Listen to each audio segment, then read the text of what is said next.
Ok, čala, ovo je video za tebe, nove Honde. Kako izgleda od napred, sa strane.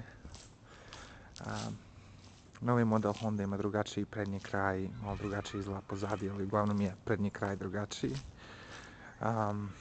Dolazi sa standardnim Hondinim ključem, otključavanje, zaključavanje, ključaš ga. Unutra imaš kožu, elektronske prozore, zaključavanje naravno. Pogledamo iznutra kako izgleda. Ček da vidimo. Ovo je, ima za 6 CD-ova, može da stane ovdje. Ovdje možda prebaciš sa prednjeg kontrole ili pozadi da kontroliše. Ovo mi je omiljena stvar na Hondi. Kada ubacim ključ, podesiš temperaturu na koju hoćeš, 71 stepen, i onda ona automatski ga ostavi. To nikad nisam imao u džipu. Ovo je za DVD-ove, možeš da pustiš DVD-ove, ima ekran pozadi. Grejači za sedišta prednja i zadnja. Za mobilni telefon. Ovo je mi smiješno, kaže, ovo nije pepeljara. Žvakeća guma i ekstederin. Ovo je kao kafetin, samo još bolje za moje migrene kad ih ponekad imam, pa držim rezervu tu 2 pilule. Ovdje ima dosta prostora, ovo ću da izvadim iz auta, ne znam još zašto ću ovo da koristim. A i ovo mi se sviđa, ovdje ima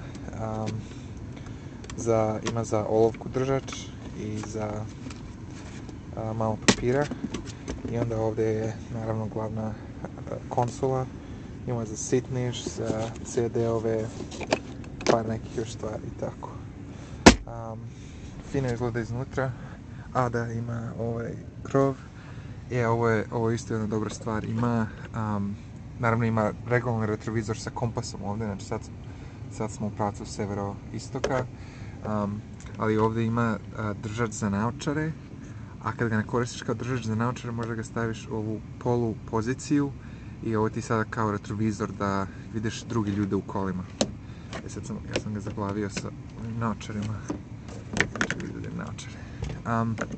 I onda ima ovdje otvarač za garaže. Ovaj mi otvara leva vrata, ovaj otvara desna vrata. Ostalo je prilično standard. Da, ovo jedno svetlo ne radi. Ovo moram da im odnesem da mi zamene, mada pogledat ću vidim da li ja mogu da zamenim. Sedišta su ok, evo ga Enzovo sedište. Sad ću ti pokažem s polja. Pozadi kada uđeš, čekaj jedno ključ. Kada ga 2 put klikneš, uključe zadnja vrata. Ups, ja sam ga zaključio 2 put. Evo. Ajde. Evo ga. Na zadnjem sedištu tu sedi Enzo i sad nam je značajno lakše da ga ubacimo. To je bilo prilično komplikovano ubacivanje sa 2 vrata. A onda ovdje pozadi ima, možeš da otvoriš ovo sedište ili možeš da uđeš pozadi za 3. sedište. Ali ja sad nemam... Čekaj, samo sekund. Evo ga, to je 3. red sedišta je pozadi, mada ja ne vjerujem da ću to puno koristiti. Evo ga, pogledaš od pozadi iz gepeka.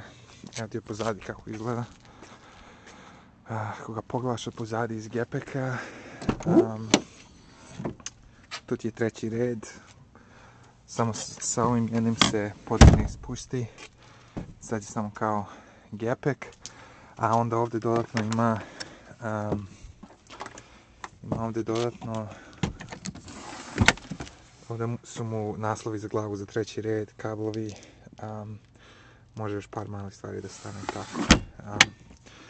Tako da je, ima ovaj paket za vuču što dolazi sa hladnjakom za ulje za motor i hladnjakom za ulje za menjač.